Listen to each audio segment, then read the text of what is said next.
So we're going to move on to another thing that Roxy, I feel like I always misrepresent your opinions on these things. I feel like you're on board with me on this one, but I'll find out after I read the story. My guess is that you're on board with this. I think that you are, but it could be very well that you're not. The Harry Potter movie is now, the Harry Potter movies books are turning into a series on HBO Max. I feel like Roxy is. I think she was calling for HBO series forever. And I feel like that's where we landed on that. But anyway, HBO has opened a casting call for the key 3 roles of Harry Potter, Ron Weasley, and Hermione Granger in its upcoming Harry Potter TV series. Fans spotted the announcement circulating online Monday, with HBO subsequently saying that they were confirming it. Actors are required to be between the ages of 9 and 11 as of April 2025 and must be residents of the UK and Ireland. Otherwise, the notice indicates they are committed to inclusive, diverse casting, and so qualified performers are being sought, without regard to ethnicity, sex, disability, race, sexual orientation, gender identity, or any other basis protected by law under specifically indicated. Otherwise, actors are required to submit 2 self-tapes, one to be a max of 30 seconds and is a short poem, monologue, or story, but nothing from Harry Potter or the world of that franchise. The other to be a minute long with details about the actor. The submission deadline is October 31st. Filming on the series is expected to take place in the UK during 2025-2026. The show is expected to run for 7 seasons, with each adapting one of the books in J.K. Rowling's series. Francesca Gardner will showrun and executive produce. Okay, this is big news. Roxy, I'm correct that you've been calling for this series for a long time, right? For years, Okay. what we've been talking about is I've been saying, why aren't you guys doing this? Why aren't you guys doing this? This is like an absolute dead ringer for them.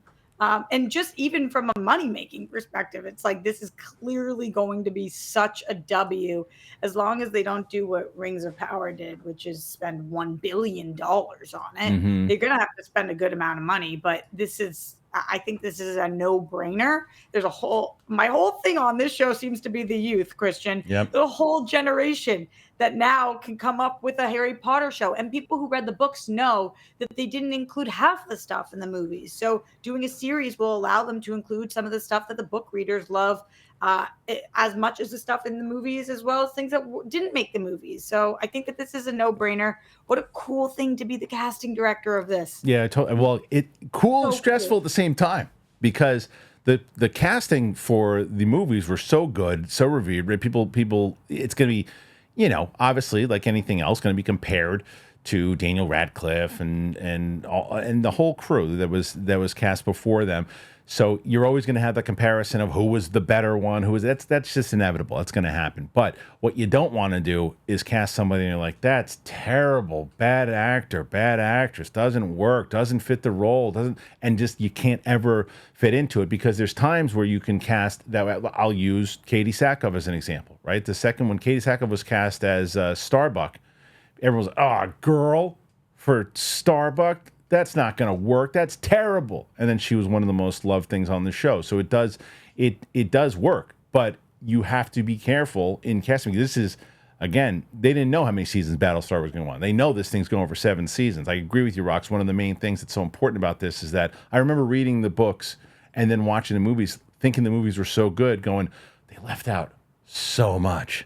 They left out so much. And another reason why I continue, Mike, when we talk about Star Wars, of why I think Star Wars should adapt their books, because there's so much you can turn a book like, whether it's the Darth Plagueis novel or whether it's the any of the novel. Even if they would have turned the Obi-Wan novel into a series, you could take that and turn it into an 8-episode, hour-long thing and really get deep stuff out of it. So, Mike, you hear all this. This is something I know that you had to study up on the Harry Potter movies when we were doing the Schmodown, and so you know it pretty well. How do you feel? Is this something that they should tackle? Is the casting how imperative is it? When I heard the announcement,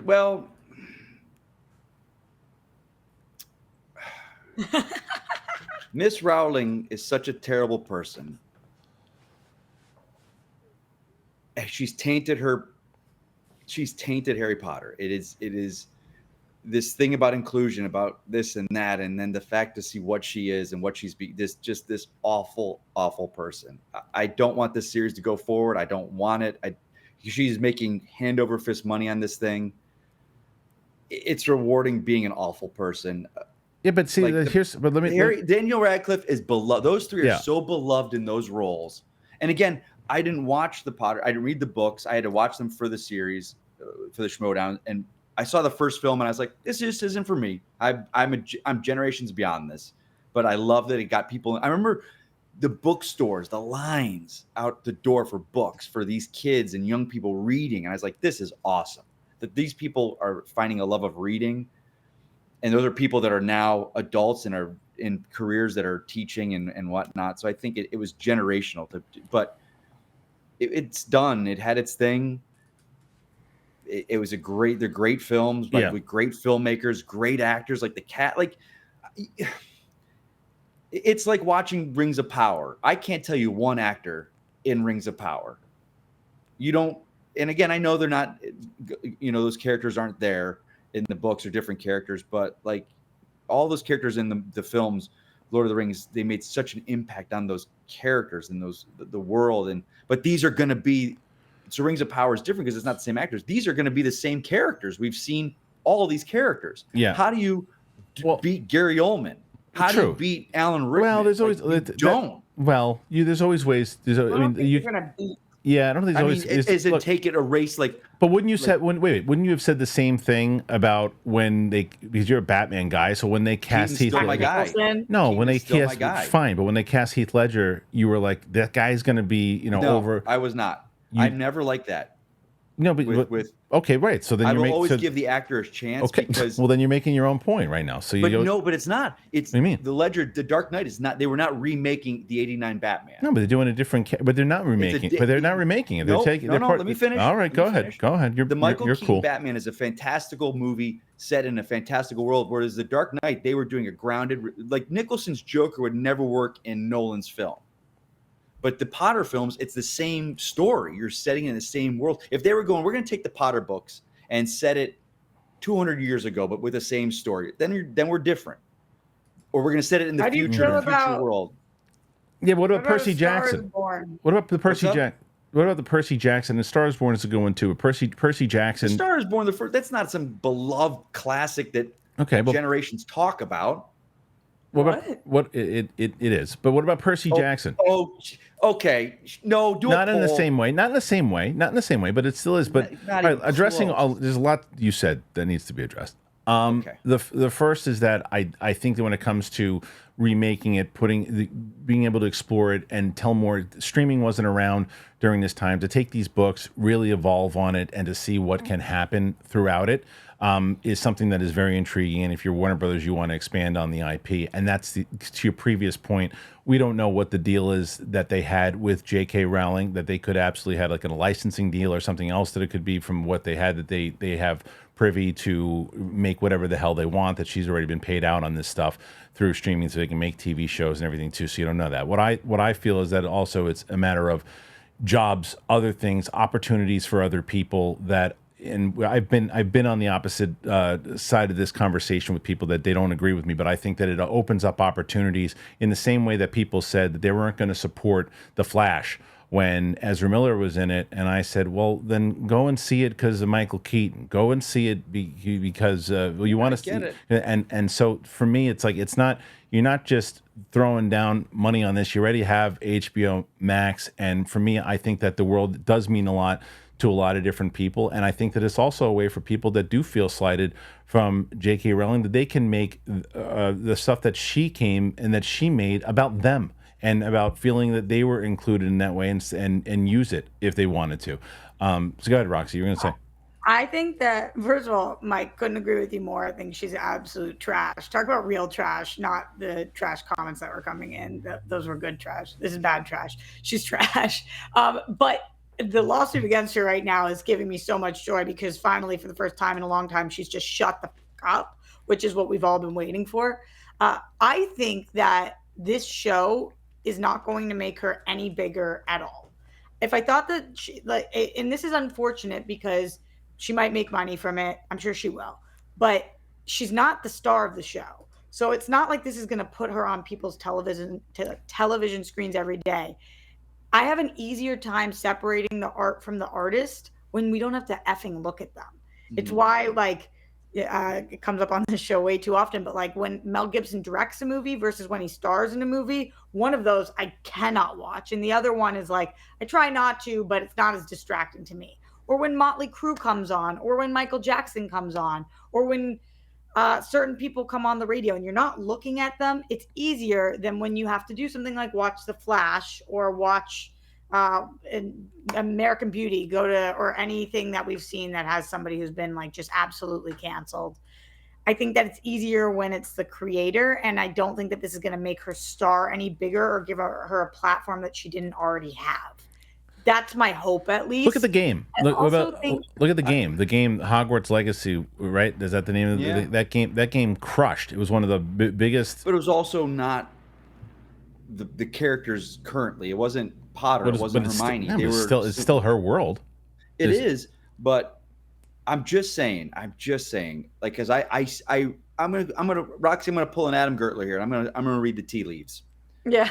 I guarantee they're gonna cast Hermione and Ron as ethnic, and Potter they'll go like traditional white, and I guarantee that will be a firestorm. That will cause the internet to erupt on those dark corners of it, and then they're going to probably make some trans actors in the cast, and that's going to cause a firestorm. Because What's up? Let it cause a firestorm if people are upset about that. Right. Okay. But you need. Well, wait. As we're seeing, but I want to go back to what Roxy's saying there, because wait a minute, because this will go back to the whole conversation that we just had about the Acolyte, right? So let's say that all that just happens. What you guys just said, you're 100% right. There will be videos made before the show ever airs. People will be causing a protest. The way to beat that is to make the show good. Yeah, if you make the show good, if the writing is good, it does not matter. They will not shut up. They're going to complain about it all the time. But if the show is good and people who are watching it going, all right, well, you know what? I didn't think the casting was, maybe they shouldn't have done it, but man, that fit the role. I'm into it. This is a good show. I was expecting it to stink, and it was great. If they can do that, which is possible, they can make it happen. That the Acolyte did not do that, and that's what I keep trying to tell people. It did not do that. There are people who loved it. Roxy really enjoyed it. There are people who liked it. There are people who liked it. Acolyte Roxy? She did. She liked it, but I'm the only one I know, but I did. But Roxy, but the thing is, Roxy is such a great representation of what I wish the majority of people who were watching this show that liked it understood. Roxy said, she goes, look, I get it. I love this show. She said, I really dug this show. I thought it was good. She's like, I did think the writing was good. I did think the acting was good, but it didn't do well. It didn't do well, and people weren't right. So it shouldn't come back. She was realistic about it. And it's like that's how it goes. For sure. Yeah. And the same goes for this show. No matter even if the casting is, if everybody's happy with it, and from the get go, and it stinks, then it should go off the air. Okay, but no, they're committing to 7 seasons. We're gonna get 7 seasons. You're not getting 7 seasons. And people ain't watching it. Wait, so what I will say though is, to Mike's point a little bit, what I couldn't help but kind of giggle when, Christian, you were reading the description of the Dark Horizons article, and for some reason they decided to say, otherwise the notice indicates they are committed to inclusive, diverse casting, and so qualified performers are being sought without regard to ethnicity, sex, disability, race, sexual orientation, gender identity, or any other basis protected by law unless otherwise specifically indicated. They were like, they